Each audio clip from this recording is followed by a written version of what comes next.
God is good. God is love.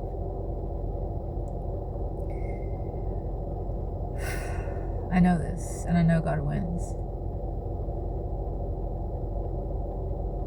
And I also have some anxiety. And I feel that all I can do right now, all that I am capable of doing, is nothing.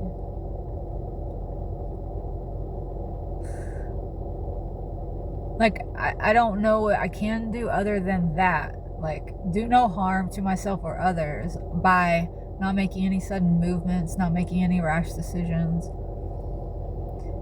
You know, when you are experiencing anxiety, oftentimes you will have the desire to flee, you know, flight or fight. I'm a fleer. I'm a fighter too, but I'm feisty.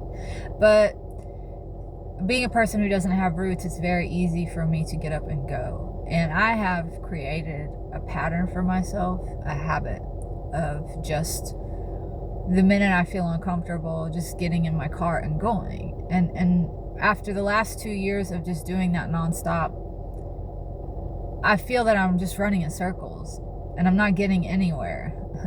and it's because it's true. That's the reality of the situation. It makes me feel good in the moment to just run away. And, you know, it gives me a sense of autonomy and power to not be stuck in a situation. And I know that that is a trauma response. I'm aware of that. And yesterday I was really feeling that again, like feeling unsafe in my lifestyle, wanting to live out my values and not compromise that, not compromise my ethics or my values, or kowtow or bend down to this wicked system. And like, how do I do that without getting in trouble? Because people are literally being rounded up and thrown in mental institutions and in prisons if they're not complying. And it seems like it's just one group of people after the other. You know, it's the immigrants, and now it's the homeless people, and it's not going to stop. It's just going. It's going to continue, because it has nothing to do with the safety of people. It has nothing to do with the care and concern for our fellow human beings. It has everything to do with power, with tyranny, with control. And as human beings, we are now, most of us, in the way of the system. So it will come for you eventually. Even if you are a person who feels like you have some sort of stability or security, it can easily be taken away. And I do believe that it will be taken away from most people eventually if we continue in this direction in this country. If we don't do something to stop it. What is to be done, I don't know. You know, at this point, for me, it's like, okay, Shalom, just stay still. Because I feel like if I keep doing what I've been doing, I am going to end up getting myself in a bad situation. I've realized that today. Because I was thinking about just selling my car, which I would love to do that, but it probably would be the stupidest thing I could do right now given my situation, because it's the one place that I have for shelter, and we see what's happening right now with people who don't have shelter, right? So why would I put myself in that position? It's probably like the rebel child in me who's saying, oh, we're not supposed to do that. Well, watch me, because I'm a free person. Okay. But let's not be dumb. Let's not be stupid, Shalom. So I'm taking a step back from that. It's probably not a good idea. That being said, it's also illegal to live in your car. So I'm having anxiety around that. Like, I'm in a city in the South, and it seems like whether or not this mandate is put into effect is going to be up to the cities. Like, is there a big homeless problem where you're at? If so, you know, living in your car in that city is not a good idea. I live in a larger city, a largish city, you know. So there are quite a few homeless people here, and so I'm a bit worried about. I'm feeling anxious about that I'm going to get in trouble. That and it's bringing up, guys, I have already been in that system. Not in prison, not in jail, but in mental hospitals. I have been put away in these institutions against my will. And then once I was in there, I was kept there against my will. I was tied down. I was forcibly drugged. I was drugged out of my ever-loving mind, hooked on all of these pills that I didn't want any of them, and then literally kicked out on the street. Okay, so that system actually creates homeless people by the way that they just, you know, they get you hooked on their medication, and then they kick you out the door, and now you have to find a way to pay for that medication, because if you can't get it, your body's going to go through all sorts of crazy side effects, and you're going to begin experiencing withdrawals. And that happened to me, and it was a living nightmare. And so of course I'm having some I'm triggered by this. Like, I don't ever want to experience anything like that again. I got caught up in the mouth of that beast, and it's terrifying.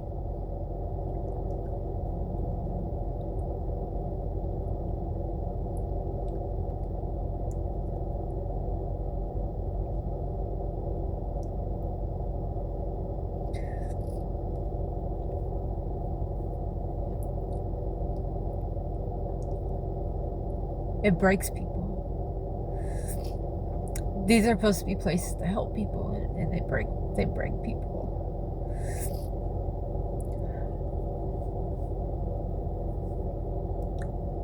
This system wounds people, and the wounded people go to get help, and the place they go get help further wounds them and breaks them, and then they get punished for being broken, and it's just a never-ending cycle. That's what it is, guys, and we know this.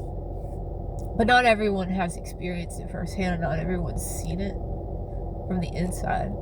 And I'm telling you, it's hellish. And I was at a cafe today, and I went to the bathroom, and they had I'm sorry. I'm gonna post this anyways, because this is real. Okay, and I'm okay. I'm not like having a mental breakdown. I'm not having a nervous breakdown. I'm just being a human with feelings. And it's okay to have feelings. And it's not something to be ashamed of. And it's not something to be drugged or numbed, okay? Because that turns you into a zombie and or a sociopath or a psychopath. That's what the system wants you to be. Feelings get in the way. Morals, ethics get in the way of this system. That's what it comes down to. But I was in a cafe, and they had a chalkboard on the bathroom door on the inside, and someone had written,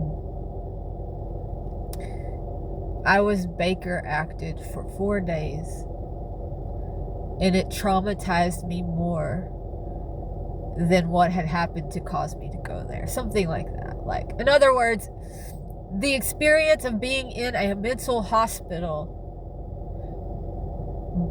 traumatized this person and made them worse than before they went in. And that's what happens to people. And it's on purpose. This is how you keep customers. This is how you make pill puppets for life. This is how you get inmates. People get caught in these hospitals, and some people spend their whole lives there because people just forget about them. They're no use to society anymore because they're not consuming or producing. They are not fueling this capitalistic war machine.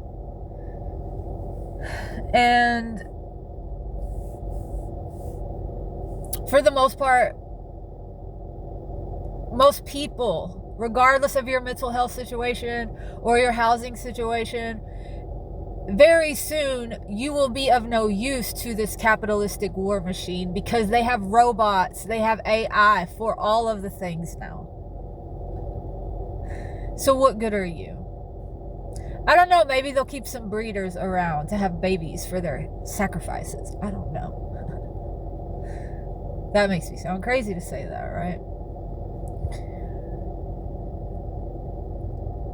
But seeing that message just really like, wow. I was like, yeah, I can relate to that. Over and over again. I was put out on the street after being drugged, after being sedated. I was put out on the street in the winter in Iowa, literally locked out of a facility. They drugged me and then pushed me out the door and said, we can't help you here. Person who has no insurance, whatever's going on with you, like, we can't help you. So they drugged me, kicked me outside, locked the door. I could have frozen to death. Thank God I had a phone on me that had some battery, and I was able to contact someone to come and get me while I waited in the winter, in the snow, in Iowa, in hospital attire. And I won't go into all the reasons that led up, all the things that led up to me being in that situation, but I'll tell you this, I wasn't a crazy person. I was not a crazy person, and I still am not. I'm just a human being who's been through some rough things and experienced some traumatic events, and that will leave you with some things to work through. And how do we work through these things? Well, we need people, we need love, we need community, we need support, but we don't have any of those things now because everybody's busy working to earn money, to pay taxes, to fuel a genocide. You know?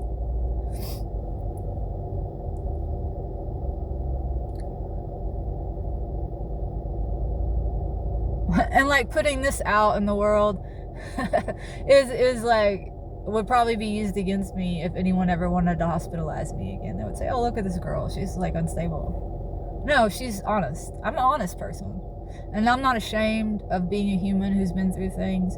I'm not ashamed of a person who has experienced trauma. I have survived, and I have grown, and I have learned, and I have gained wisdom, and I have discernment.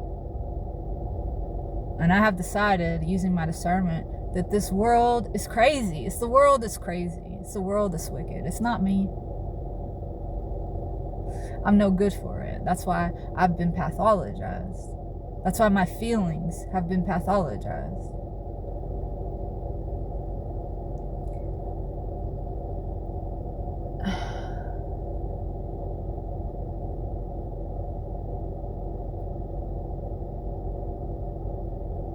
I had another kind of unsettling. I'm not trying to be negative by saying all this stuff. I need to get it out, and I think we all need to be open and honest and talk about these things. You know, it doesn't necessarily have to be to the whole world like I'm doing, but I don't have anybody sitting next to me, and I think it's okay. So here I am sharing with you. Last night, I was walking around the lake that I hang out at. I find a lot of peace there. And I was there for sunset. And I walked around to the east bank so that I could face towards the sun setting. And I sat down. And I was the only one around when I sat down. And I was, staring at the sun. And then I turned and I see a person has come and sat maybe like 50 feet away from me, but they had to have seen me to come and sit there, because no one was there when I had sat down. So this person saw me, this person knew I was there, and this person is someone who has caused me a lot of, who has disrespected me in the past and caused me some pretty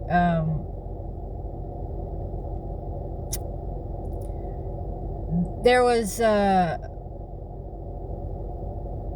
do I even phrase this? This person lied about me. This person tried to destroy my name in my community because this person was interested in me sexually and romantically, and I politely declined. And this person threw a fit and started rumors about me, and it just like, I've never experienced anything like that in my life. Okay, now here is this person showed up.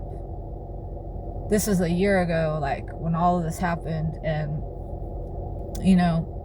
clear boundaries were set, and there has been no communication since then. And here this person is sitting, and I'm sensing like this person sat there because they saw me. So I get up and I just walk, start walking back, walking away, like walking back around the lake towards my vehicle. And I walk a good ways away, and I sit down somewhere else to watch the sunset, far away from this person. And I'm there for a few minutes, and I turn, and this person has gotten up and followed me, and is now sitting on the bench, near the bench that I'm on. Okay, so I get up again, and I walk quite a ways away. I sit down under a tree. A few minutes later, I turn around. This person is standing behind me on the sidewalk with their dog staring at me.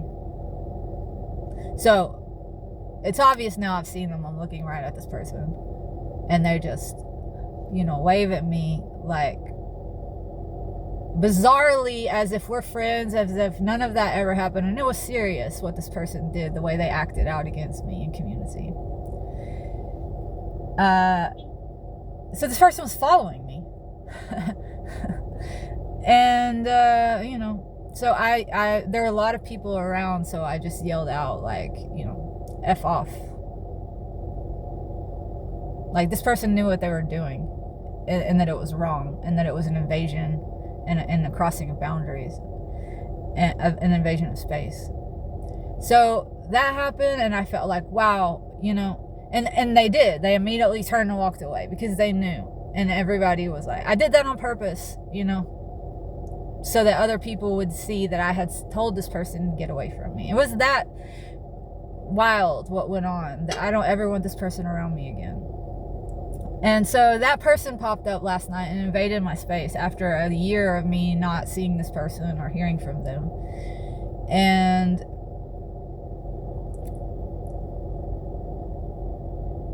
then today, I, on Instagram, got a message that someone started following me on Instagram. And this is another person that has just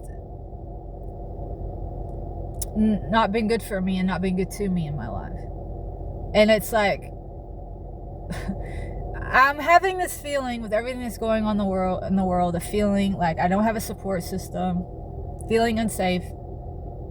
Of course, knowing that God's got me, but I'm still, in this body. I have vulnerabilities, and I have survival fears that come up sometimes, and that's been activated, and some of my past trauma has been activated. So all that's going on, and now I have these people from my past coming out of nowhere, people who have harmed me, people who have betrayed me, people who have purposely acted out against me because they didn't get what they wanted from me. So it's like, why now? What are you doing? Like, what's going on? Like, so that's going on too. Just like feeling like that's coming at me, like that sort of energy of like, it's creepy, like people are creeping on me, and already feeling that sense of like the government creeping on me, and like feeling like I'm being watched and feeling unsafe, and like I've literally experienced torture. I've literally been tied down. I've been tackled for being a person who is mentally unwell. And that's what's happening to people. And part of why I was mentally unwell is because I was having side effects from medications that I got on for anxiety. And it caused me to have movement disorders. Like, I did nothing wrong. But I was punished. And my life was made harder You know, and on top of it all, like, I got a bill for being tortured. Like, when I say tortured, I'm not being hyperbolic. I'm saying, like, a psychopathic nurse who took pleasure in another person, i.e. me's pain and suffering, tortured me, like, while I was tied down.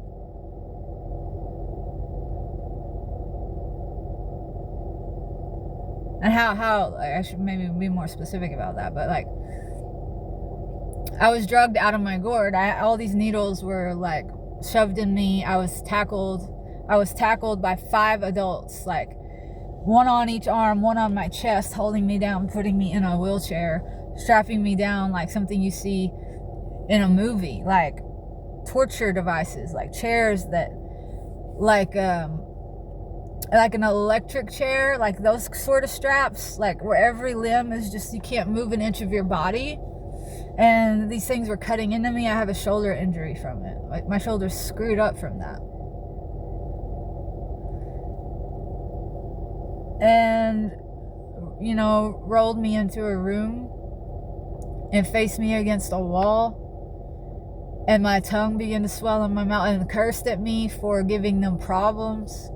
The problem that I gave them was that I lost control of my body. I couldn't stop moving my body, okay? So apparently in the chaos of them tackling me and tying me down, a nurse got kicked. And so I was being punished for that, and I was cursed at. And instead of being administered medication gently and kindly and with compassion and care, it was stabbed into me violently and angrily and said, you should have, you should think about what you did. And my tongue began to swell in my mouth, and I literally thought I was going to choke on my tongue.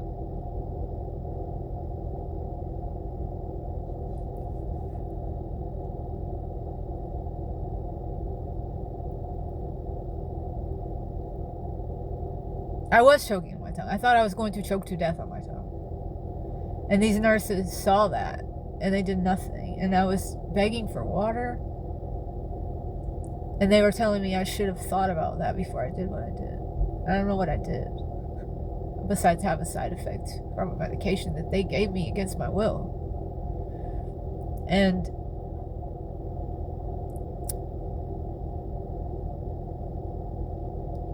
I couldn't even speak. I was just making noises. They knew what I wanted, though. Like, I couldn't form words correctly because my tongue had swollen so bad.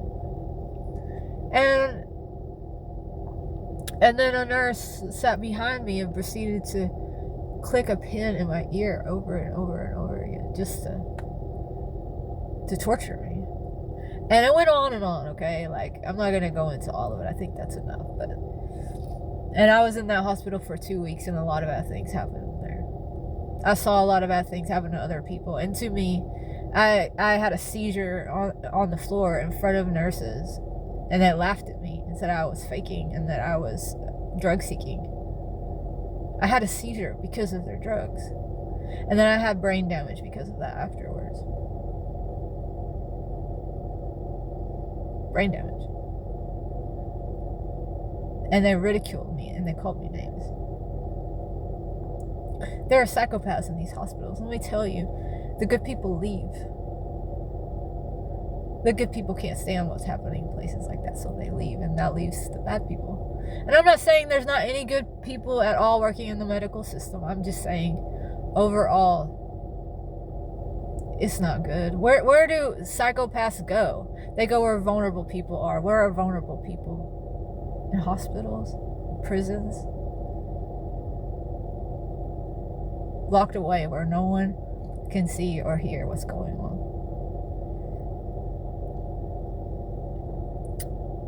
And I really am okay right now, guys. Like, this is normal. Like, this is to be a human, okay?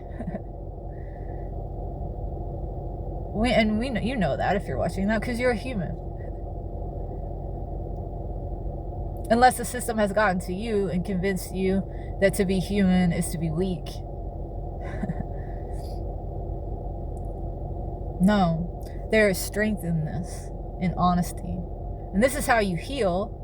And this is how you prevent yourself from becoming those monsters, because monsters are created by people who were hurt, who never healed, who became bitter and angry and leaned into that, and then perpetuated what happened to them on other people in a way to try to reclaim their power.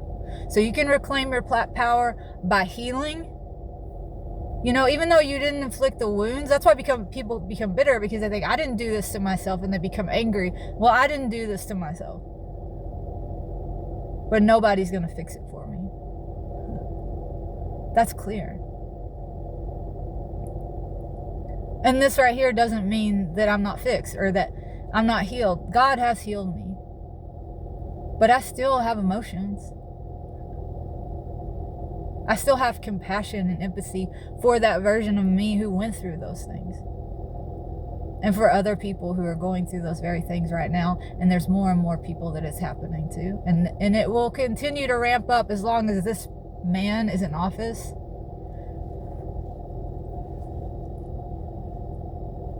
It's coming for everybody, guys. And I'm not trying to stoke fear. But spiritual bypassing is actually evil in and of itself, because it's just turning your head and ignoring what's going on, which allows it to go on. It allows it to perpetuate itself. The right thing to do, the loving thing to do, is shine lights on the darkness. That's how you get rid of the darkness. It's not by ignoring it. That's how darkness takes over. It's by shining light. Darkness can't stand, it can't exist where there is light. And light and truth are the same thing. Light, love, and truth. That's what this is that I'm saying right now. I'm saying it from a place of love.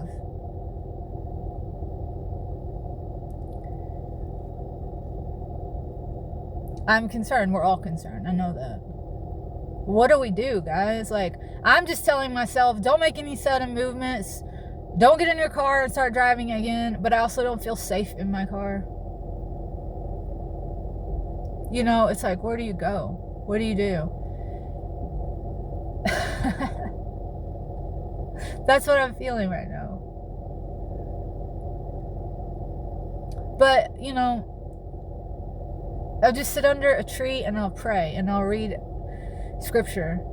And I don't blindly adhere to scripture, but there is a lot of wisdom in the Gospels of Jesus Christ, okay? And count my blessings, you know, because I have many. And actually being exposed to the truth, as hard as it was, like what I went through, that was a blessing. Because this is how we wake up, is by walking through the fire. The only way out is through, right? And the people who are still sticking their head in the sand, it's because they're comfortable where they're at. So they're remaining willfully ignorant because they're addicted to their comforts. But that's evil.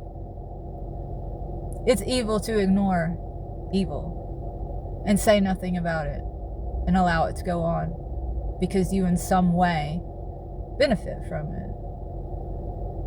You know, even if it's indirectly, like, oh, you're not the one pulling the trigger, you're not the one dropping the bomb. No, but you're the one paying the taxes on all that money that you made so that you could buy your, you know, McMansion and go on your cruises and, you know, all that.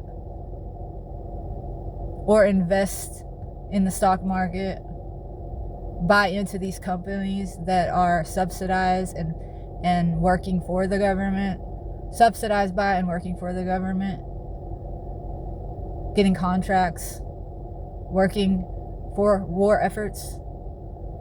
You know, there's a lot of people invested in that and making money off of it.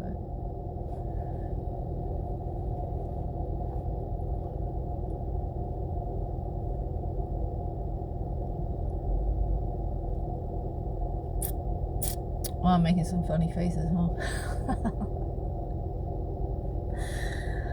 There's so much that I saw, guys. There's so much that I was being hauled. I've been hauled off in police cars, handcuffed like a criminal for being Baker acted. Like, because I was having side effects from medications and nobody wanted to take the time to just sit down and stay with me and like hold space for me, because everybody had to go make money. Here, just go, we're going to call somebody and they're going to take care of it. And then everybody just forgets about you.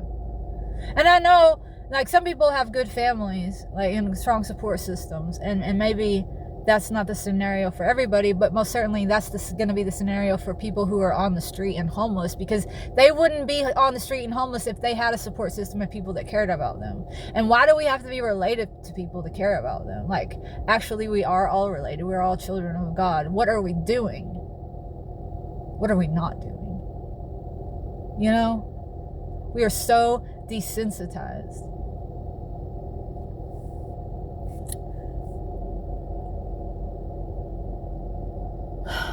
What do we do, guys? I don't know. Help me out here. Like,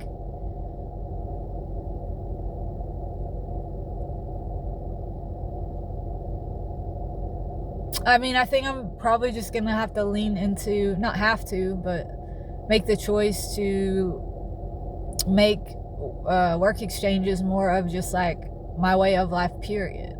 I have done a lot of work exchanges, volunteer work, you know, you work in exchange for room and board. And I've done a lot of that, and then I'll like, it's a cool way to travel, it's a cheap way to travel, is to see things, see different places, and then come back to the city and live like this, like, you know, as a van lifer, as a nomad, contribute to my community, make a little money to pay the little bills I have, and then I go off and I volunteer again. But I think because of what's happening, I think my best bet is just to make that a permanent way of life and just go from one work exchange to the other. Because I don't have the resources to rent a place or to buy a place. I have no desire to pay someone's mortgage or to rent a place, because the price of rent is so astronomically high, it would make me a slave to that rent. And I would be forced to do things, work a job that would essentially be draining my life force and making me stressed out. And I'm not opposed to working. I'm a hard worker. Like I said, most of the work I do is volunteer in the hot sun. But I'm growing food. I'm doing things that I believe in.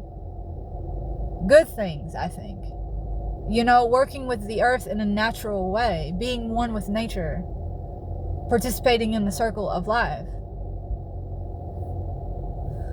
That's intrinsically meaningful and intrinsically rewarding, and I'm not incentivized by money. And I don't want to be a slave to money or to things or to people's mortgages or to a bank or to a system. Okay, I think we all know that by now, right? I'm sorry, I just got to get all this out, because I've experienced a lot of anxiety today, and I really just wanted to drive, just run and go, but where? There's nowhere to run and nowhere to hide. And I shouldn't even be thinking that way, but it's okay that I am, because I've had trauma, and that's normal. It's normal. And there is a real threat out there. So I need to be smart. So thank you for those of you who have expressed concern for my safety. Like, thank you for caring. I'm going to tell you something. I was being taken to a hospital by a family member, and my body was like flailing and freaking out because of these medications I had been put on, and I was screaming against my own will. Like, my body was screaming. I was in psychosis because of the medication. Okay, so imagine being stuck in your own body as a passenger and having no control over it, and your body is screaming like a banshee and it's flailing around. Like, I look like a crazy person, but I also, let's be real, I look like a person who is being abducted. Like, if a person who had just been kidnapped and they were fighting for their lives and trying to get away, that's what it would look like. So here I am at a gas station full of people acting this way, and not one person expressed concern. Everybody turned their head and looked the other way and ignored me. And that's what's going on in the world right now. And if we don't stand up for our brothers and sisters, every last one of us will be dragged away and put in some sort of camp or hospital or prison. And that's a fact. I do believe that's a fact. That's what's going on right now. So, pray. I'm telling myself this. Pray, meditate, be still. Don't run. Don't be irrational. Come online and talk to people when you need to, Shalom. And that goes for everybody. If you don't have anybody to talk to, reach out to me. You can email me. My email's in the description of my channel. We can go back and forth through email. You know, if we hit it off, if it feels like a safe situation, then I could give you my number. We could talk on the phone. Okay? I'm here for you guys. I am. Like, the only way we get through this is together. And the thing is, we are being attacked in such a way, like, their playbook tells them to divide us. That's what politics is about. Polity, dividing the people. Okay? It's all the beast. Both parties, they're both part of the beast system. And it's going beyond our country now. It's opening up into the whole world. It's a one world order sort of thing that's coming with the new technologies that they have and the ability to surveil us. So our only hope is to connect, to talk, to be open, to be honest. And that's what I'm trying to do here. I'm not trying to scare anybody. I'm just being real with you. So once again, I am okay. I really am. This is good, I feel, to express myself in this way. It's good for me. It feels good. And I think it's good for some other people. Maybe not for everybody, you know. But I think a lot of people can probably resonate with this or appreciate it. And if not, that's okay. Just, you know, let's all show respect for one another, and let's all treat each other like humans.